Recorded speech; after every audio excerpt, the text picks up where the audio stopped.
الحمد لله الذي خلق المكلفين ليعبدوه وأدر عليهم الأرزاق ليشكروه ووضح لهم الأدلة والبراهين ليعرفوه. أشهد أن لا إله إلا الله وحده لا شريك له لا ضد ولا ند ولا مناجع ولا مشر. وأشهد أن سيدنا محمدا عبده ورسوله وخليله أشرف الخلق على الإطلاق إلى يوم التلاق. أما بعد، اللهم صل وسلم على سيدنا محمد وعلى آل سيدنا محمد.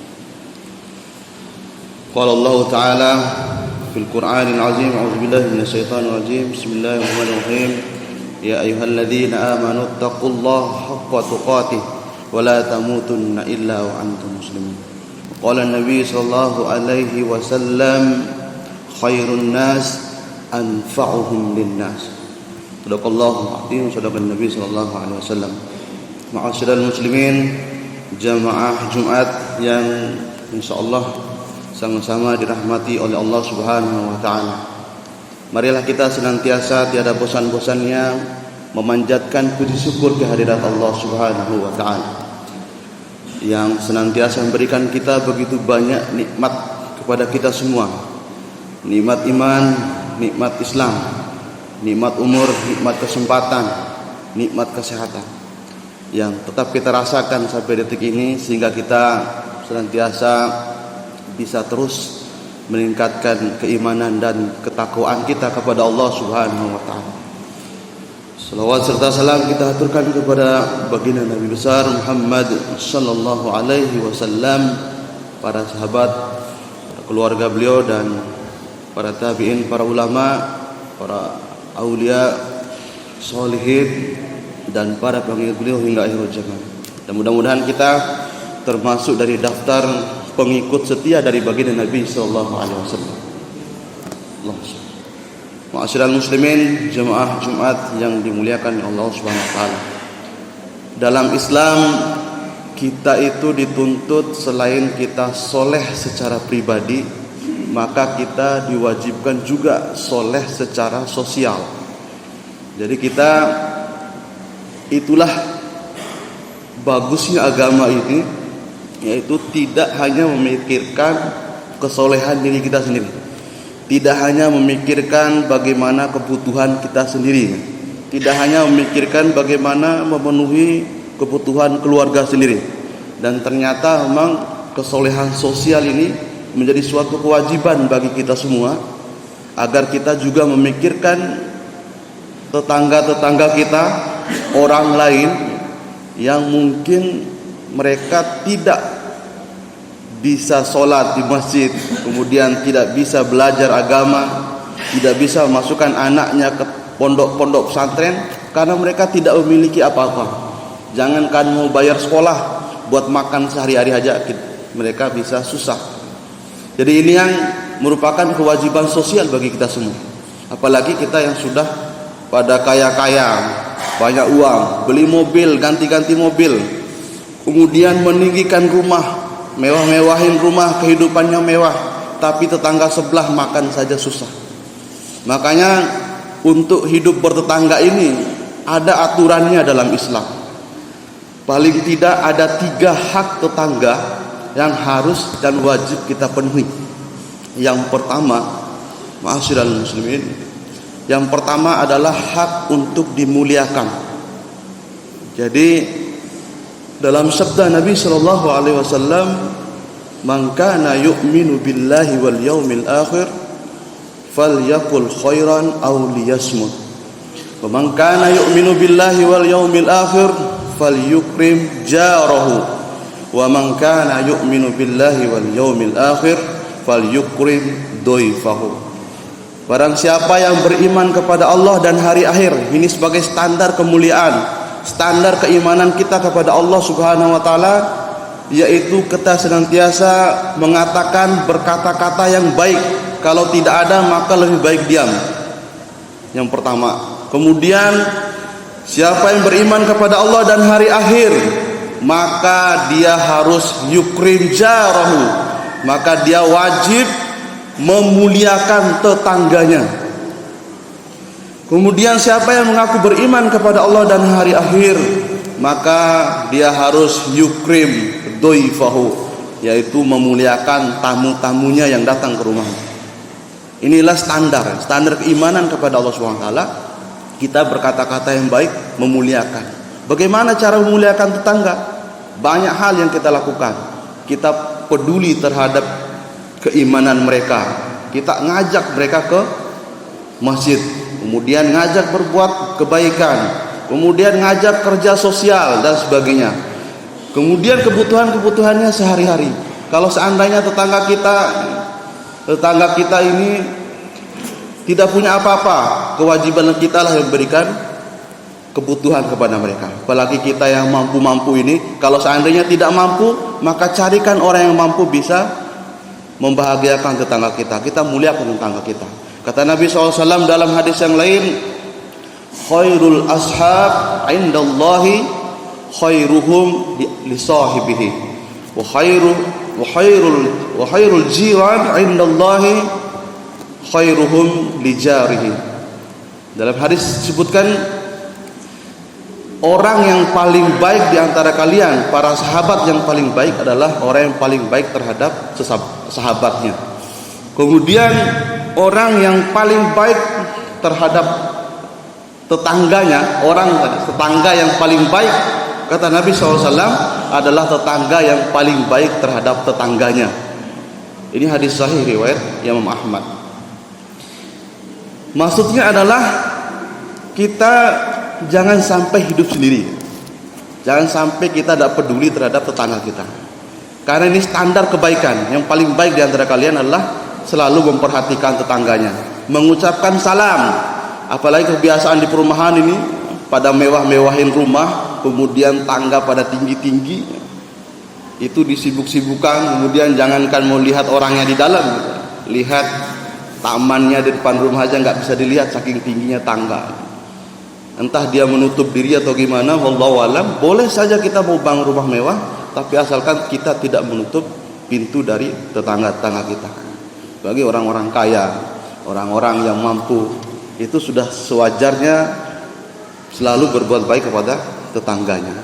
Karena memang pada suatu kiamat, pada hari kiamat nanti, kata Nabi SAW, kamin jarin, kata Nabi SAW, kamin jarin, begitu banyak orang-orang, tetangga-tetangga, muta'allakun bijarihi yaumal qiyamah. Mereka megang tetangganya ini, dipegang tangannya di hadapan Allah Subhanahu wa taala. Wa yaqul, dan mereka mengatakan di hadapan Allah, ya Rabbi, wahai Rabbku, hada aghlaqu babahu duni wa mana'a ma'rufahu. Ini tetangga saya ya Allah, dia selalu menutup pintunya dariku dan menghalang-halangi kebaikannya terhadapku. Ini persaksian tetangga terhadap kita nanti di akhirat. Maka kita jangan sampai tidak peduli sama tetangga, apalagi kita tidak memuliakannya, apalagi bermusuh-musuhan. Kita mulai sekarang, walaupun kita hidup di perumahan, biasanya kita kan orang-orang yang jauh-jauh, ada yang dari Sumbawa, ada dari Jawa, ada dari Dompu Bima, semuanya ada di perumahan ini. Jangan karena perbedaan suku kita tidak mau bertegur-teguran dengan tetangga. Jangankan mau memuliakan, berteguran-teguran aja kita tidak peduli. Mari kita bangun semuanya yang ada di sini, sama-sama kita bertetangga. Kemudian hak yang kedua, yaitu hak tetangga adalah memiliki hak untuk disedekahi atau diberi hadiah. Ini hak yang kedua dari tetangga. Kita sibuk-sibuk nyari orang di luar, cari lewat Facebook, cari lewat internet. Orangnya ada di Sumatera, kita rela itu ya transfer uang ke sana untuk kebutuhan makan minum orang di sana. Tapi tetangga tidak pernah kita pedulikan. Tetangga kita lapar. Bahkan kata Nabi SAW dalam hadisnya, laisal mu'min, bukan seorang mukmin kalian itu, kata Nabi SAW, alladzi yasba', mereka itu yaitu yang tidur dalam keadaan kenyang, wajarahu ja'i', tapi tetangganya tidur dalam keadaan lapar.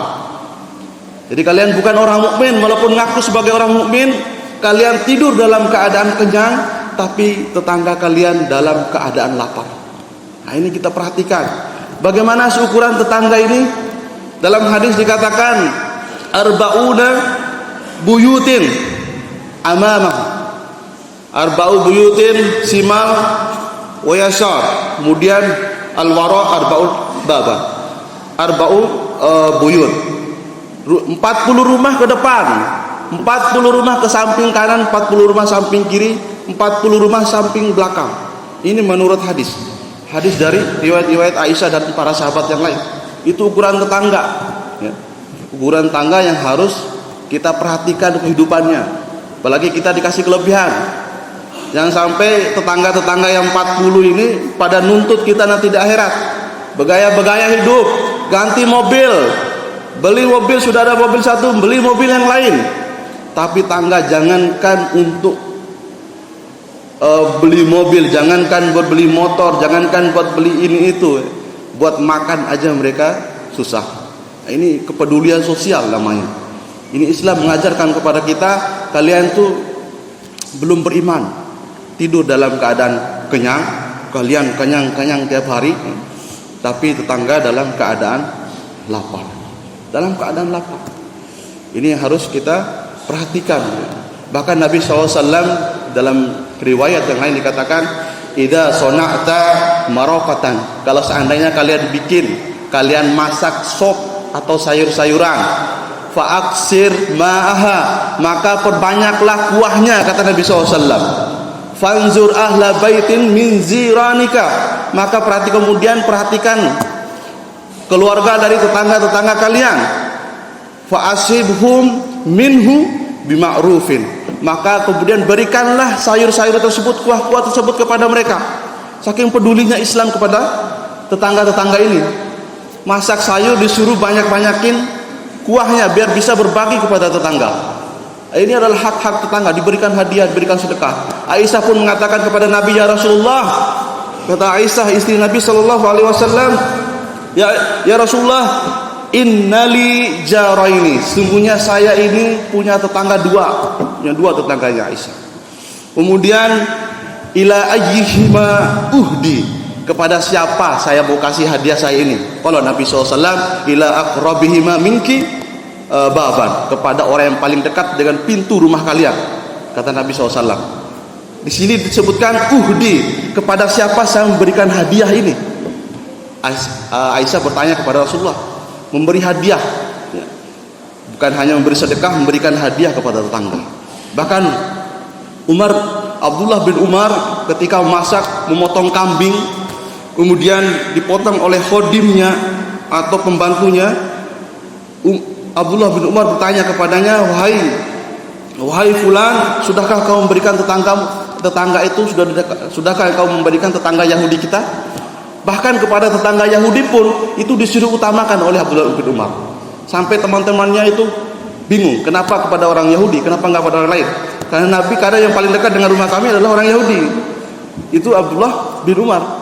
Ini perintah dari Nabi SAW. Perintah dari Nabi SAW. Bahkan saking pentingnya ini hak tetangga terhadap kita, memberikan hadiah. Nabi mengatakan, mazala Jibril yusini bil jar. Jibril itu senantiasa selalu mengingatkan kepada saya, mewasiatkan kepada saya, kata Nabi SAW, untuk berbuat baik kepada tetangga. Hatta zonantu, sampai saya berpikir, sampai saya menyangka annahu yuwarrisuhu, sampai saya berpikir tetangga juga dapat warisan dari saya nanti sebagai tetangganya. Saking pentingnya kita memperhatikan tetangganya. Kemudian yang ketiga adalah hak untuk tidak diganggu, Bapak-bapak. Kalau seandainya tidak bisa berikan sedekah, kalau seandainya tidak bisa memberikan hadiah kepada tetangga kita, maka hak yang harus kita jaga adalah hak untuk diganggu. Jangan sampai kita sudah nggak bisa kasih apa-apa, atau mungkin kita ngasih apa-apa tapi kita suka ganggu, suka menghina, suka meremehkan, suka mencaci maki tetangga-tetangga kita.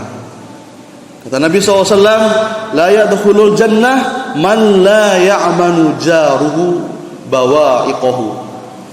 Dalam hadis disebutkan seperti itu.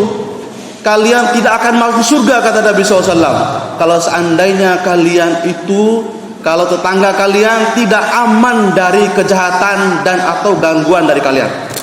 Suka ganggu tetangga, suka bikin kejahatan terhadap tetangga, suka maling milik tetangga,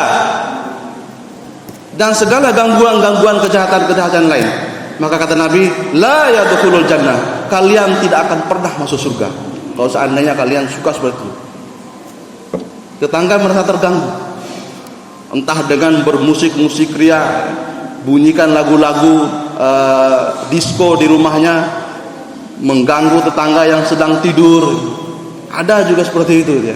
Siang hari, bahkan malam hari, kemudian teriak-teriak di malam hari, begadang, main catur, main domino, main apa kayak malam-malam hari, sampai teriak-teriak, ketawa-ketawa, gangguin tetangga. Kata Nabi SAW, la yadkhulul jannah, la yadkhulul jannah. Bahkan dikatakan dalam sabda lain, ini sebutkan ma bin jarin, siapa dari tetangga ini, kata Nabi SAW, dia suka mengganggu tetangga yang lain. Yazlimu jarahu, dia suka menzolimi tetangganya. Wa yakhiruhu, dan suka menyakiti tetangga-tetangganya. Wa yakhiru, dia suka menyakiti tetangga-tetangganya. Hatta, sampai orang tetangganya, hatta yahmilaka ala an yakhruja min manzilihi illa halaka. Dan Nabi SAW, siapa dari tetangga ini yang suka menzolimi tetangganya, kemudian dia suka menyakiti tetangganya, sampai tetangganya itu tidak betah, pengen keluar, pengen pindah dari rumahnya karena kelakuan dari tangganya tersebut, katakan kepadanya, illa, kecuali orang yang suka mengganggu ini, halakan, dia akan hancur, dia akan mustah, kata Nabi SAW. Bisa dipastikan ini di sabda Nabi SAW. Bahkan untuk ibu-ibu, ada suatu hari dari Abu Hurairah pernah mendengar Rasulullah ditanya oleh seorang sahabat. An Abi Hurairah radhiyallahu anhu qala, Kila dari Rasulullah sallallahu alaihi wasallam, ada seorang sahabat bertanya kepada Rasulullah sallallahu alaihi wasallam, ya Rasulullah, inna fulana taqumul lail, tasumun nahar, wa taf'alul khair, wa tasaddaqu. Sesungguhnya ada seorang perempuan, Rasulullah, ya wahai Rasulullah, dia mendirikan solat di malam hari, kemudian dia berpuasa di siang hari. Wa taf'alul khair, dia senantiasa melakukan kebaikan, dan dia juga bersedekah. Wa tasaddaqu, dan dia juga bersedekah. Fatu'zi zarahu bilisanihi, tapi dia suka menyakiti tetangganya dengan lisannya, suka caci maki tetangganya, tapi dia berbuat baik kepada orang lain, sama tetangganya dicaci maki. Kemudian waqala Nabi sallallahu alaihi wasallam, Nabi menjawab pertanyaan itu, bagaimana status orang ini? La khaira fiha, tidak ada kebaikan bagi dia, padahal dia sudah sholat, sudah malam hari dia sholat, dia berpuasa di siang hari, berbuat baik pada orang lain, kemudian dia bersedekah, tapi karena dia suka menghina, mencaci maki, menyakiti tetangga, la khaira fiha, tidak ada kebaikan bagi dia. Hiya finnar, dia adalah penghuni neraka, kata Nabi SAW. Ini peringatan keras sekali terhadap kita semua, baik laki-laki maupun perempuan, agar senantiasa kita menjaga hak-hak tetangga kita ini. Wallahu a'lam bishawab. Barakallahu li wa lakum fil Qur'anil azim, wa nafa'ani wa iyyakum bima fihi minal ayati wa dzikril hakim, wa taqabbala minni wa minkum tilawatahu, innahu huwal ghafurur rahim. Allahu